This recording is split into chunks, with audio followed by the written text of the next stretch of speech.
Yo, what is going on, guys? Got a beautiful story for you here today titled Modern Woman Hits 34 Years of Age, Tries to Date Traditional Men, but they don't want her anymore. So this is the classic, you go out there, you spend over a decade of your life chasing bad boys, hooking up with random dudes at college parties, and now that you're 34, the lights have come on at the club, you're running out of time. You want to date a more traditional man. Maybe you want to date a conservative man who believes in the old-time values that you threw away. You come to realize that these men don't want you anymore, which is hilarious. So let's jump into this story here, guys. Again, don't forget to subscribe if you are new here. Don't forget to like the video. Every single like and sub, guys, is one more single mother who will not find a simp. So let's get those numbers up and let's jump into today's story.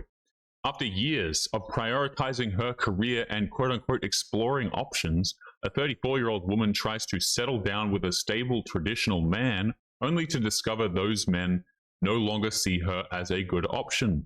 Told from the perspective of a 36-year-old man who went on a few dates with her, this story explores why timing, mindset, and blah, blah. Let's jump into it. So, I'm a 36-year-old male, and I matched with her, 34, on Hinge. From her profile, you would think that she was ready for something serious. Her bio said she wanted a stable man who knows what he wants, and all of her photos were taken in vineyards, nice restaurants, and group trips with other mid-30s women.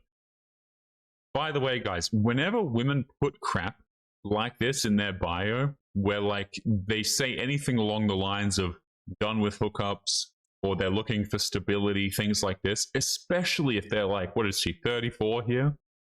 Please understand, these women are still being hooked up with left, right, and center, okay? They're not done with the bad boys. They're hunting for their simp, the guy who's going to be her retirement plan. But guys, I'm telling you, the women who put crap like this in their bio are still actively hooking up with dudes. You know, like, do you really believe that if a woman is like, no hookups, and that's what she's put in her bio, that she's really having no hookups? Absolutely not. He says she was attractive, no doubt, slim, dressed well, confident, but something felt off. Yeah, guys, because that's really what you want in a woman, you know, confidence. I just really liked how confident she was. Such a strange thing, man. So the right time at 34, he says, question mark. We grabbed coffee on a Saturday afternoon. She opened up quickly, oh no, telling me how she'd spent most of her 20s living life to the fullest, traveling, climbing the corporate ladder, dating fun guys, and being emotionally unavailable on purpose. Then she hit 30 and things changed. She said she was ready to settle down and hoped to find a real man who still believes in old school values. It was hard to ignore the irony. That is hilarious. So this woman, man, she didn't even try to hide the nonsense, right? She just came right out and said it. And it's fantastic. I prefer when women do this, by the way, guys, right? If they're honest about what they've been doing, I think it gives men a better, more clear choice to not talk to them. So, like, I'm all good. And, I think it's great, guys. If a woman wants to go out there and completely screw around all throughout her 20s, that's totally fine. I don't really care what women do. I just prefer that they be honest. So shout out to this woman for actually being honest to this dude. But, oh yeah, he's going to bounce. Absolutely. So she hit 30, things changed, she was ready to settle down. She wanted a traditional man, but she did not live traditionally. So she talked about wanting a husband who was financially stable, who was also ambitious, okay, kind, family-oriented, masculine, and not intimidated by a strong woman. Okay, so she's one of these women, right, who believes that men are intimidated by strong women. Intimidated is certainly the wrong word to use, in my opinion. Also, these women are typically not strong. They're just very intolerable. Okay, very, very, very intolerable. So any woman who, goes with this rhetoric that men are intimidated by her, oh, hell no, man. Hell no. They just don't like you. But when I asked what she brought to the table in that traditional dynamic, she paused. Then she said, I'm supportive, I have a good job, and I know how to be fun.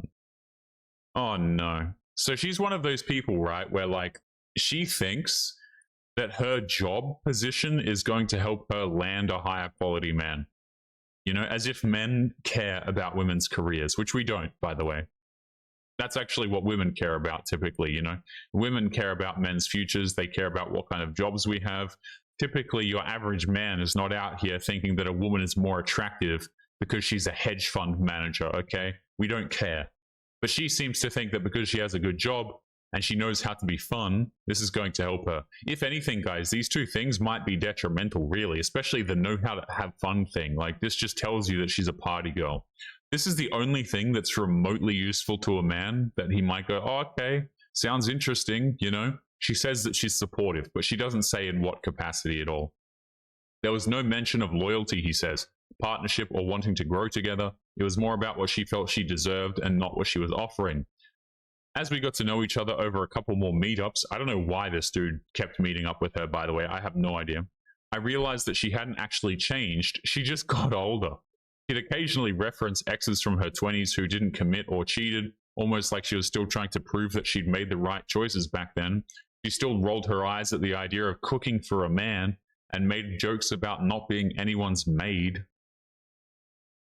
Just, these women are not worth dating, guys. Like, the types of women who think that it's an insult to do something nice for a man is just like, why would you date her in the first place? I guarantee you, women like this, they'll expect you to pay the bills, right? They'll expect you to do your side of things, be traditionally masculine, pay the bills, provide and protect, but she'll have an issue with making you a sandwich. It's insane. It really is. She didn't want a traditional relationship. She wanted a man who is traditional to her benefit, but with none of the mutual expectations. Exactly.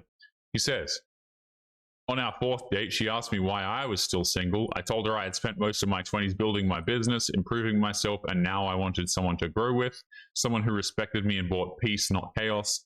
She said, so you're one of those guys who wants a submissive woman? I replied, I want a woman who values harmony, not someone who thinks relationships are a battleground, and that was our last date. I think this dude dodged a bullet, by the way, guys. Any woman who gets offended by you saying that you want a woman who values harmony, right? And you don't want conflict in your relationship, you don't want it to be a battleground, and she takes personal offense to that. This is the exact type of woman who would have made your life a battleground. She absolutely would have been one of those women who's going to stress you out, where everything's going to be an argument. Okay, she was absolutely this type of woman. So I think that he dodged a bullet here. I really, really do. Okay, and notice this is all the men want. Okay, someone who respects him and brings peace. That's it.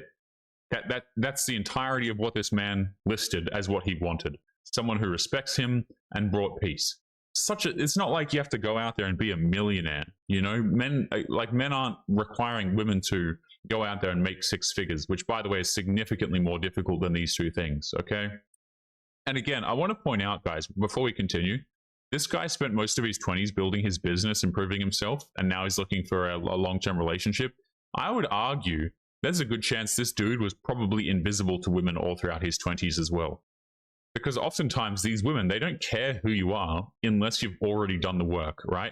Unless you're either A, you've got lucky, genetically speaking, and you're just very attractive, or B, you've put in a lot of work and a lot of years making yourself successful and improving your body. Okay, so like a lot of guys, they won't even be visible to women until they're 30 anyway. You know, assuming that they put in the work, of course. So, you know, like this is why men and women are in such different positions, man. It's like you've got the women who come to the table oftentimes with this incredible, you know, sense of entitlement. And then you've got the dudes who have to spend their entire 20s working. And this is the type of woman that they get in return. It's such a spit in the face, man. She messaged me saying, I've been thinking I may have judged you too quickly. I'd like to see you again if you're open to it. I didn't reply. I knew exactly what this was. She was finally starting to realize that the men she had ignored in her 20s weren't waiting around for her in her 30s. Okay? And the article writer writes here, this story is not unique. I've seen it play out with friends too. Women who lived like commitment could wait until they were ready, suddenly expect men, often the very kind they dismissed earlier, to be available on demand. This is exactly what women do, guys, right? They ignore the dudes who are perhaps grinding throughout their 20s, and then when they get into their 30s, they're like, oh, wait a minute, maybe I do want something serious with you, but by then it is too late. Guys, we are going to be leaving today's episode there. Don't forget to leave your thoughts and your comments. Make sure you guys take care of yourselves, and I'll be seeing you all in the next episode. Peace.